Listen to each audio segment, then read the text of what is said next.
E o Hamas afirmou que aprovou uma lista com 34 reféns apresentada por Israel para serem liberados em um possível cessar-fogo. O gabinete do primeiro-ministro de Israel, Benjamin Netanyahu, disse, porém, não ter fornecido nenhuma lista com reféns. Segundo o Hamas, o plano depende da obtenção de um acordo sobre a retirada israelense de Gaza e um cessar-fogo permanente. O objetivo é chegar a uma trégua antes da posse do presidente eleito nos Estados Unidos, Donald Trump. Como é que você vê esta manifestação do Hamas? Sinalizando, acenando para uma liberação de reféns caso haja um cessar-fogo. Rafael Macris. Bom, mais uma, né, Koba, do Hamas. A gente, ao decorrer desse quase 1 ano e meio já de guerra, Israel-Hamas, a gente já viu várias movimentações no sentido do Hamas buscar aí oferecer a libertação dos reféns para ter uma trégua, para ter o cessar-fogo. E o que a gente viu até aqui nesses mais de 500 dias de guerra quase aí, foi apenas um cessar-fogo mínimo de praticamente uma semana, aí, se não me engano, em novembro do ano passado. Então, na minha opinião, a quantidade de reféns hoje que estão sob a tutela do grupo terrorista Hamas, que já estão mortos, doentes ou feridos, é muito elevada. Na minha opinião, isso daí, essa lista oferecida pelo Hamas não contempla também a totalidade dos reféns que estão sob a posse do Hamas e, na minha opinião, Israel não deve ceder o cessar-fogo porque o Benjamin Netanyahu já deixou bem claro que o único e principal objetivo de Israel nesse momento é eliminar todas as forças bélicas do Hamas dentro da faixa de Gaza. Então, tudo que for preciso ser feito para que isso aconteça, na minha opinião, será feito por parte de Israel. Ô Kriegner, e a questão dos reféns é uma prioridade para o povo de Israel. É isso que eles tratam como prioridade número 1, a recuperação desses reféns que foram levados no outubro de 2023, quando esse conflito eclodiu em uma guerra, né?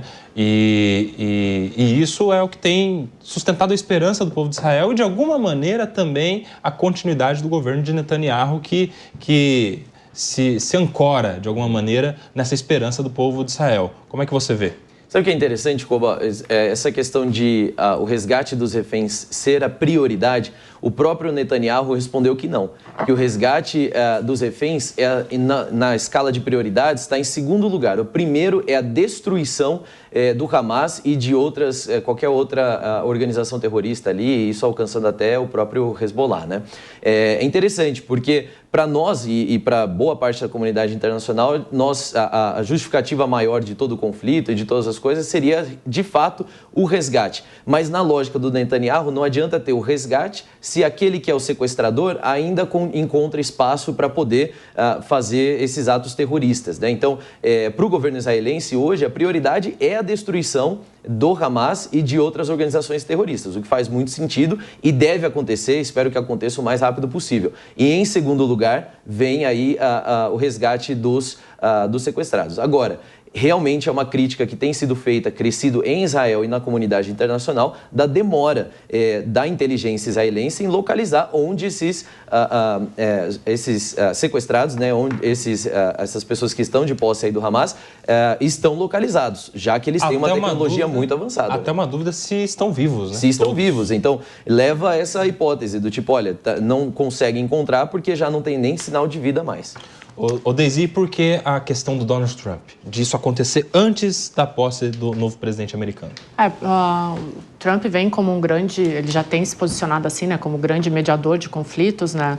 Obviamente, ele tem argumentos para isso, né? Ele já vem se posicionando desde a campanha eleitoral, né? É muito mais fácil, tem que ver como que isso vai acontecer agora, mas fato vamos só pensar um pouquinho aqui, essa negociação dos reféns pelo Hamas tem um ponto muito importante aqui. Israel já tem negociado reféns em situações muito desfavoráveis, né? E eles argumentam que isso é um compromisso moral com os cidadãos, moral e social com os cidadãos. O que essa negociação de reféns pode fazer, e aí eu acho que o Donald Trump, quando efetivamente for empossado, ele vai ter um grande papel no meio disso. Essa negociação ela pode dar um poder político também para o Hamas. Porque toda negociação de reféns ela é político-militar, isso pode fortalecer o Hamas na tentativa de um cessar-fogo. Agora, historicamente, nesse conflito, o cessar-fogo não dura muito.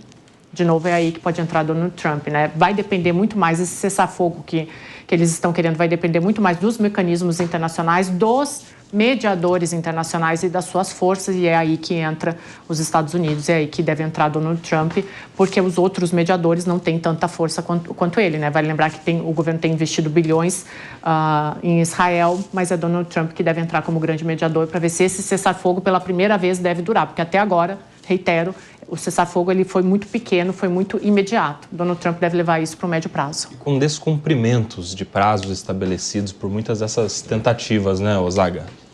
Esse caso é mais um absurdo que o Hamas tenta, aí, com o seu veículo de comunicação, tenta induzir o mundo a uma pseudo-dó. Uma pseudo, olha, precisamos realmente acabar com essa guerra. Só que não se trata de guerra, se trata de legítima defesa do Estado de Israel.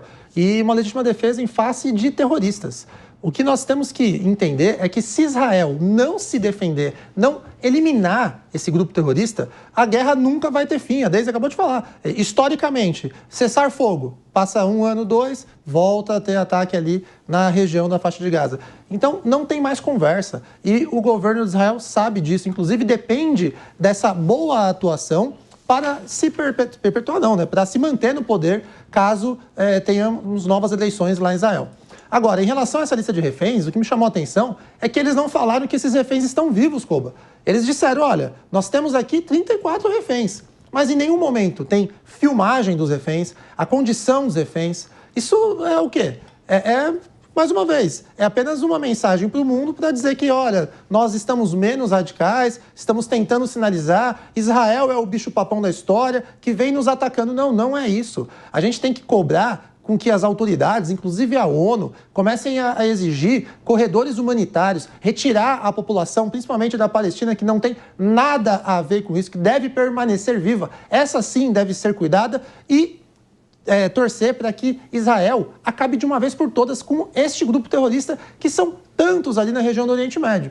E outro motivo que a gente tem que ficar preocupado é a questão também da quantidade de reféns. Porque Israel, mais de uma vez, já soltou nota oficial dizendo que são mais de centenas de reféns. E agora, olha, vamos realizar um cessar-fogo porque eu estou lhe entregando 34 reféns que eu não faço nem informação se com vida estão. Não faz o menor sentido. Donald Trump assumindo o governo dos Estados Unidos, a tendência é que ele trabalhe para acabar com as guerras. O que é um facilitador, talvez, na guerra entre Rússia e Ucrânia, mas não tão simples nessa guerra de Israel, porque, por mais que chamamos de guerra, é mais uma defesa e a garantia da vida e da existência do Estado de Israel em si, do que, de fato, uma guerra ideológica. Hamas é um grupo terrorista, não pode permanecer ali. Vamos para os Estados Unidos, porque os Estados Unidos planejam vender 8 bilhões de dólares em armas para Israel. O acordo precisa de aprovação de comitês da Câmara dos Deputados e do Senado e inclui munições para caças e helicópteros de ataque, além de artilharia. Em agosto, os Estados Unidos já haviam aprovado a venda de 20 bilhões de dólares em caças e outros equipamentos militares para Israel. Enquanto tudo isso acontece, Henrique Kriegner, os Estados Unidos vendendo armamento pesado para Israel. Bilhões em armamentos. Bilhões em armamentos e faz parte, né, do acordo que já existe aí entre Israel e também os Estados Unidos na questão de defesa aí do território israelense, e isso deve se intensificar. Aí é bastante importante a gente considerar, deve se intensificar debaixo da gestão Trump. Existem países já no mundo que já não vendem mais armamento para Israel, inclusive o Brasil tomou um posicionamento muito semelhante de não vender mais um posicionamento ideológico, de restringir a venda de armamento bélico para Israel, o que é muito triste. Primeiro que é um acordo comercial que se perde a oportunidade, né? E segundo que também a gente vê, como eu disse aqui, o ponto ideológico prevalecendo numa questão que não deveria ser dessa maneira. Então, os Estados Estados Unidos cumprem esse papel. As alianças para a política externa americana, elas são muito importantes. E as alianças com países distantes, inclusive, não só os seus vizinhos ou aqueles mais imediatos ali da Europa Ocidental, elas manter e ser fiel nessas alianças é sempre um ponto muito alto da política externa norte-americana e também, inclusive, da política doméstica. Às vezes, tirando alguns recursos que seriam colocados para o próprio exército nacional para a proteção desses, como Israel, o caso da Coreia do Sul e também do Japão. Então, e que são alianças militares muito importantes na questão de defesa desses territórios. Podemos esperar mais acordos como esses vindo aí. Ô Deise, e isso sem a posse do Donald Trump ainda, hein? Isso que eu ia Depois falar. que ele assumir, vai com desconto essa venda aí, não vai não? Não vai? Não, eu estava pontuando aqui algumas questões, principalmente sobre o Trump, né? O Trump vem aí dia 20, e aí, só para a gente lembrar, né? Ele tem uma postura anti-Irã muito forte, né? Uma postura pró-Israel, que já é bem conhecida. E aí eu estava vendo aqui, ele ofereceu um acordo de paz, né, em 2020, que foi chamado de o acordo do século e foi amplamente criticado porque o acordo de paz mundial que ele oferecia era um acordo que beneficiava amplamente Israel, né? Mas o Trump já deu vários sinais pró-Israel, então a gente deve ver, como o Kobayashi falou, assim, agora deve ver uma promoção aí nessas vendas, mas foi a partir do Donald Trump que a gente teve o reconhecimento de Israel, de Jerusalém como capital de Israel. Teve esse acordo do século, teve o acordo de Abraão, que foi o Trump fez uma mediação ali com os países para ter uma relação diplomática muito melhor entre Israel, Sudão, Emirados Árabes Unidos. Então, com a chegada do Trump agora, a gente deve ver com muito mais capacidade esse fortalecimento de Israel, né? Que vai também, é meio que uma contramedida, né? Porque ao mesmo tempo que ele fala que ele vai propiciar a paz, e aí foi essa grande crítica no acordo do século dele, mas ao mesmo tempo que ele fala que ele vai promover a paz, ele faz esse fortalecimento bélico de Israel, né? A ver o que vai acontecer. E aí, Rafael Macris, o que vai acontecer? Oba, só mais um comentário a respeito dessa questão, que ao longo dos últimos anos do governo Biden foram várias ações no sentido de afagar o ego da sua base popular de apoio, no sentido de decisões que, de certa forma, acenavam para o progressismo, né? Os democratas, a gente sabe que pendem muito para essa agenda woke, para essa agenda progressista, e nos últimos anos, depois que se iniciou a guerra, ficou muito na moda os progressistas, a esquerda brasileira, o pessoal todo sair em defesa do Hamas, disfarçando a defesa, no caso que eles falavam, dos palestinos. A gente sabe que isso não passava de uma defesa de um grupo terrorista que, na nossa opinião aqui de todos na mesa, deve ser eliminado o mais rápido possível. E isso foi uma prova, esse sinal aí da venda de 8 bilhões de dólares em armas para Israel, que o acordo comercial e bélico entre Estados Unidos e Israel, ele está muito acima de qualquer questão ideológica aí que possa nortear as decisões dos Estados Unidos, no caso, na atual presidência do Joe Biden. Como foi colocado aqui pelos nossos colegas, a partir do dia 20 desse mês, quando o Trump assume de fato a presidência dos Estados Unidos, podem ter certeza que um apoio bélico muito mais forte vai vir por parte dos Estados Unidos para Israel, para que esse grupo terrorista seja eliminado o mais rápido possível e a gente possa ter, enfim, a paz naquele local. Você tem esse otimismo também, ô Sérgio Zagarino? Não, eu tenho essa certeza. O Donald Trump, ele vai promover certeza? a paz. Certeza. Tá convicto? Eu tô convicto porque foi objeto de campanha do Trump. Trump, ele garantiu que depois de eleito não teríamos mais guerras, nós teríamos de volta uma estabilidade no mundo e teríamos uma economia americana voltando a crescer.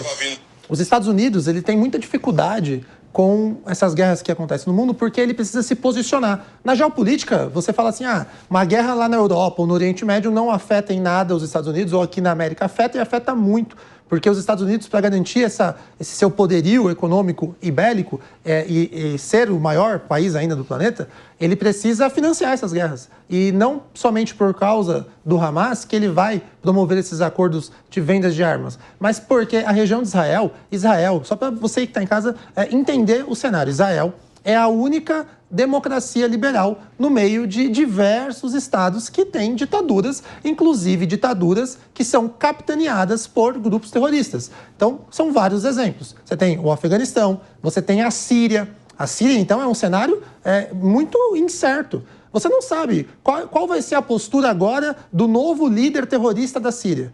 A Síria, ela tinha muito problema interno, a Síria tinha o apoio da Rússia, só que agora a Rússia saiu de campo, preocupada com a sua própria guerra, a Síria com um novo governo terrorista, Israel tem que se blindar, Israel tem que se proteger, caso contrário, ele vai ficar ali sob risco de ser atacado por todos os países vizinhos, como infelizmente aconteceu com esse ataque aí do Hamas em 2023.